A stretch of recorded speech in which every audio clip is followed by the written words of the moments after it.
One more get ready with me అంటే ఈ dress ఏం న్యూ కాదు, చాలా పాతది, 5 years బ్యాక్ది అనమాట. ఎంతమంది ఇట్లా పెట్టుకుంటారు, పాత డ్రెస్సులు కూడా చాలా ఫేవరెట్ ఉంటాయి కదా.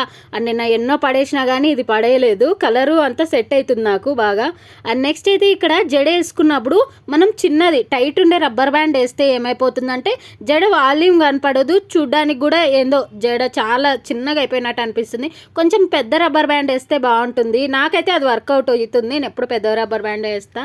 అండ్ నెక్స్ట్ అయితే ఇక్కడ ఐలైనర్ పెట్టుకునే ట్రై చేసిన చాలా రోజుల తర్వాత, అట్టర్ ఫ్లాప్ అయిపోయింది. చాలామంది అంటారు కదా ఎందుకు అమ్మాయిలు ఇంత టైం తీసుకుంటారంటే, ఇట్లాంటివి ఏదైనా ఒక ఆర్ట్ చేసుకోవాలనుకుంటాం, ఆ ఆర్ట్ అట్టర్ ఫ్లాప్ అయినప్పుడు టైం తీసుకుంటుంది అనమాట. అండ్ తర్వాత నేనైతే ఫుల్గా ఫేస్ వాష్ చేసేసిన, మళ్ళీ స్టార్టింగ్ నుంచి అయితే స్టార్ట్ చేసిన. అండ్ మందేం పెద్ద ఎక్కువ మేకప్ ఉండదు కాబట్టి సెట్ అయిపోయింది.